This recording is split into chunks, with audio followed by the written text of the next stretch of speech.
For thousands of years, humanity has been shaped by forces outside ourselves, our captors, who have worked to corrupt us, to shape our minds and bodies into bad people. These forces, whether they're systems, institutions, or cultural pressures, have pushed us or coerced us through thought control and emotional pain towards self-centeredness, secrecy, and behaviors that don't align with our true nature as humans, like unity and transparency. Instead, at times behaving in ways that we might be ashamed to admit. We can now see they were attempting to corrupt us, or make us the outward projection of their sick thinking, to make us into monsters like them.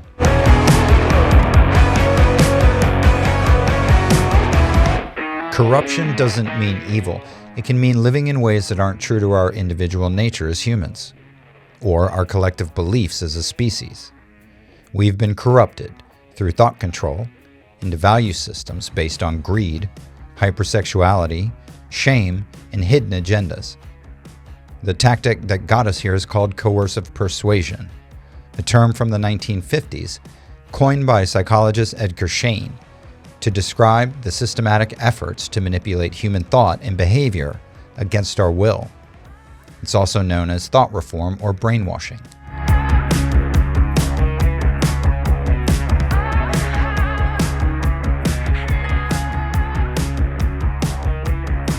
It's the deliberate use of psychological tactics to break down our sense of self and rebuild our sense of self in someone else's image, so they can tell us who we are, rather than we knowing who we are intrinsically or naturally. Think parasite. A parasite will break down your sense of self and rebuild it in their image. So when you think I'm hungry, that's the parasite's desire projected through you. Your sense of self being replaced in your mind by the parasite sense of self. So you're not hungry, the parasite is. Your sense of self, or your I am, is presenting in the parasite's image, who is hungry. So when you consume, parasites eat, generally. Your thoughts have been corrupted or overridden by the thoughts of the parasite, which means thoughts will need to be cleansed, and thought patterns will need to be put down. It's sad but true that most of what's offered to us is here to poison us.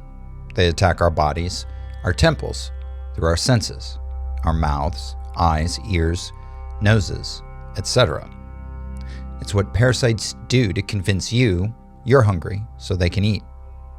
Indeed, most of the food served in this country will make you feel suicidal in a matter of minutes after consuming it.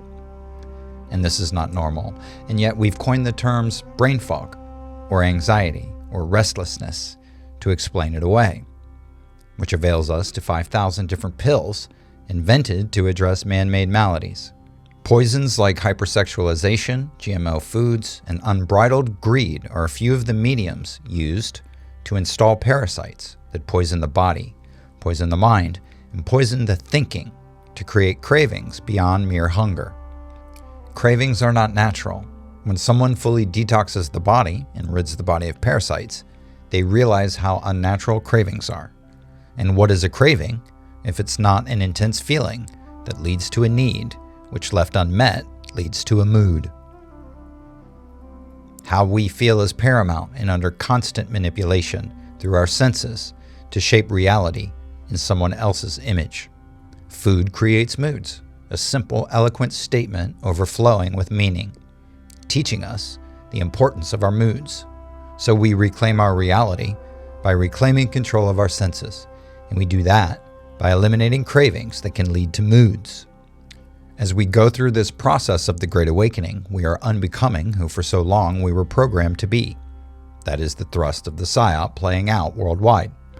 We're being purified through deductive reasoning and reverse psychology by way of what we're seeing on screens. We're reasoning or deducing our way back to sanity, seeing and knowing the difference between right and wrong, knowing who we are based on who we are not, embracing the morally absolute, and rejecting moral relativism. The timeline of moral relativism leads to the transhuman and ultimately the gray alien agenda. The timeline of moral absolutism leads to a knowledge of good and evil, right and wrong, and an awareness that goodness needs protection and support, and that peace is upheld, worked on, and maintained.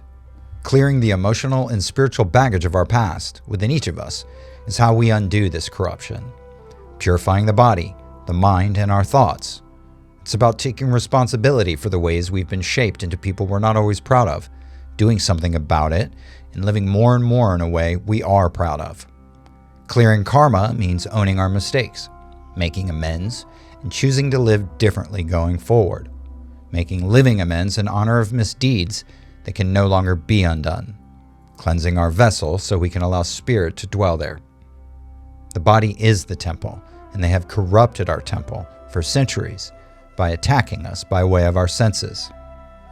When the spirit controls the body, you are in heaven. When the body controls the spirit, you are in hell. We are complete fractals of the Creator. Jesus taught that God is in each of us, endowing us with the ability to create. Humanity has to internalize that God is here on earth with and within us and all of creation. So foods and other things we put into our bodies create moods, and moods shape our reality.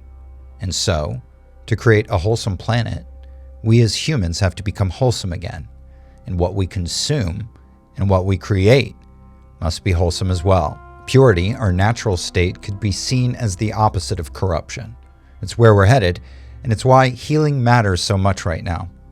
When we become the change we want to see, the change we want to see will become. And that's what's happening right now. It's why we're enduring so much emotional confusion. This is what the whirlwind of recalibration back to truth feels like when it's in the process of happening. As I've said many, many times, secrets are the problem. And we can't be an enlightened society with lots of dirty little secrets, now can we? There used to be an expression, what's the big secret? Like really, what's your humble little ass got going on that's such a big secret? Imagine trying to be slick in a traditional First Nation village with nothing but teepees, tanning hides, and bonfires separating villagers from each other. Weirdos stick out fast when you're living in tents. That's why the power-thirsty sellouts who have been in control for so long have such big, remote houses with such big gates around them. Living purely means living in a way that doesn't require secrecy. It means our actions, choices, and values align so completely that we're not ashamed of who we are or what we do. This doesn't mean we are saints or that we are broadcasting every detail of our life. It means that there's nothing to hide because we're living in integrity.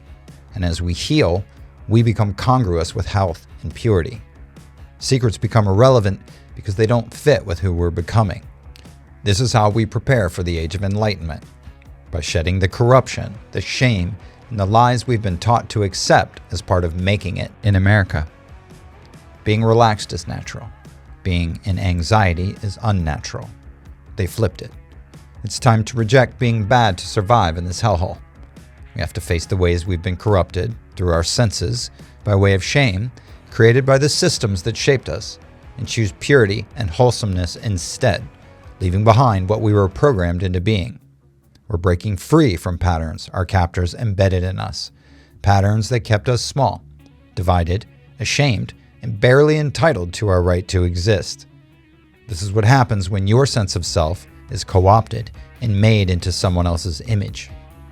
It's time to let go of secrets, embrace who we were born to be, which is pure, powerful, and brilliant humans, and build a world where shame no longer has a place to live rent-free. Anyway, that's all for now. Thanks for sticking around, and we'll see you next time.